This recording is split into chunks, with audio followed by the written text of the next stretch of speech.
Longford in this lovely wet evening. My name is Patricia Creel, for those of you that don't know me, and I have the honour and pleasure of leading Mary's Meals here in Ireland. We are here because of two very special people. We came in to welcome them, Orla and Chris. Can we give them a round of applause, please? Orla and Chris left Dublin on the 7th. I think that was a Monday. I've even lost count of the days of the week at this point, but they left us. And they started walking, and many people might wonder, why would they walk that distance? Why would they take time off their work? Why would they leave their families? Well, they do that for this lovely charity called Mary's Meals, a charity that feeds more than 2.4 million children every school day. A charity that the people of Longford have supported for many a year. And I want to say thank you to Louis Hertridge, to his son Harry, to the cooks in here who have fed us and watered us well, absolutely without a doubt. But also to the volunteers that have come out, the volunteers that stood on the street all day collecting. I drove into Longford today and I could see blue t-shirts dotted up the street. So to Kitty and all of our band of Mary collectors, we are very, very, very grateful. Thank you. I'd also like to welcome Father Joseph and Deputy Joe Flaherty as well. So I'm just going to... Father's taking a bow. But just to say a huge thank you to all of you, but to the volunteer group here in Longford. Thank you for all that you continue to do. We're very, very grateful.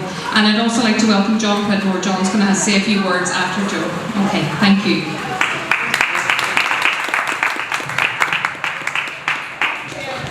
Thanks very much, Patricia, and it's always very hard to speak after Patricia. But Patricia and I, we know each other over many years, and I have a great affinity and a great affection for Mary's Meals, and as you quite rightly says, a lot of people in Longford do. It's a charity we've taken to our hearts, and you've great champions for the charity and for the cause here, most notably through Kitty, and of course Chris and many others, and many who are out supporting and collecting money for you. And of course you have your very successful charity shop here in town that is very much at the entrance to the Army Barracks, and we're very proud to have that as well. It looks a very important charity. I think probably it's a benchmark for how charities should be operated. I think 97% of your monies raised goes direct to children. There's very little of the money held back for administration or anything like that. So that's very impressive when you see some of the large salaries that are taken out of other charities. So it's notable in that respect. So I'm delighted. It's my second time, I think, to welcome you here,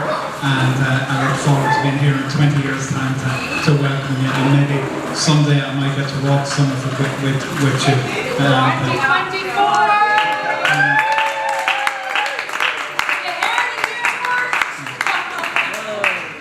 I just walked myself into that. So I'll hand you back to Tristan. Thank you very much, Joe. So next I'd just like to speak is John Pedmore. John Pedmore is the man that we credit to bringing Mary's Meals to the Irish shores. People often wonder why the national bank account, there is only one bank account in Ireland and it's held in Carrigan-Shannon, and this is the reason why it is. So John, we're grateful that you brought Mary's Meals to Ireland. I'm grateful because I have a job, so it's great, so thank you. Thanks, Patricia. Yeah, it's actually a privilege to be involved with Mary's Meals, and I did have the honour to bring Mary's Meals to Ireland in 2005. I was good friends with Magnus, who founded Mary's Meals, and he asked me to bring it to Ireland. And I think we raised over €2 million in the 7 years that we were involved with Mary's Meals. And it's great to know Kitty and different people around Ireland are still working very hard to feed kids all over the world. And I just remember one time that Magnus told me he was working in Colombia, and they were feeding children who were obviously homeless. And he came across one little boy who was on the streets, and he was about 6 years old. And because Magnus at that time, I think he had 3 children, he's got now 8, but he knelt down and just picked this little boy up and held him in his arms. And as the little boy woke up, he said to him, "Who looks after you?" And the little boy said, "God looks after me." And Magnus said, "How does God look after you? Where are your parents?" And the little boy said, "My parents are dead." And so he said, well, how does God look after you? And he said, he gives me everything. He said, last night before I went to sleep, I prayed and I asked him, because I felt alone, to be hugged. And I woke up in your arms. He gives me everything.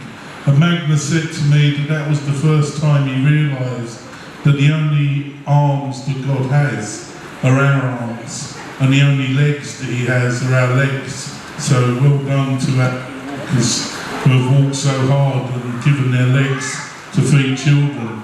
But also I think it's a great reminder of the more we give, the more we receive. In my own life I used to be a gangster in London, and I had a big conversion, and so that's why I got involved with Mary's Meals and also with this wonderful charity. And it was through that I really met Magnus. Through my conversion, I stayed at his prayer house, which is run by his parents, and we became great friends. But I just think that Mother Teresa said, when she was asked, why do you bother when there's so much poverty and so much destruction in the world, why do you bother giving? And she said, because the interviewer said it's like a little drip going into a bucket. What do you do? And she said, yes, but if everyone did their little drip and put it in the bucket would be full and the world would be healed. And Magnus isn't interested in, someone donating £1 million. He's interested in the person who donates €1, because that €1, if there's 1 million people donating €1, then 1 million people are giving. And he's really interested in the individual, not in numbers, and yet it's feeding over 2.5 million children every day. So it goes to show when we're involved in the individual and loving each person who comes into our life, that's when we change the world we live in. And it's named after Our Lady, and I feel that she's the main reason why I'm able to speak to you, and she's certainly the reason why I brought Mary's Meals to Ireland. It was in Medjugorje that I felt that call to get involved in this charity. So thank you very much. It's been an honour and a privilege to be involved in Mary's Meals. Please raise as much money as you can and give until it hurts, as Mother Teresa would say. So God bless you.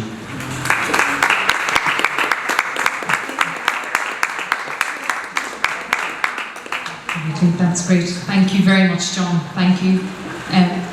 Father, would you like to say a few words? No, he's okay. That's all right. Father Joseph came from Malawi to here. I remember Father Joseph telling me that when he was baptising children, that he tried to get to the child that he thought wouldn't wait in the queue, that they died before him. Father Joseph has first-hand experience of working in terrible poverty. You have, haven't you, Father?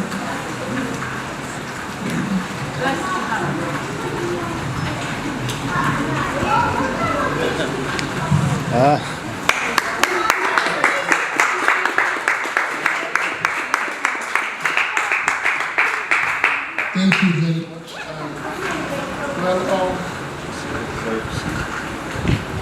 Maybe come over here. Is it close first? You can stand close. Yeah. Batteries. Keep it tap. The mic is Thank God he doesn't want me to tip.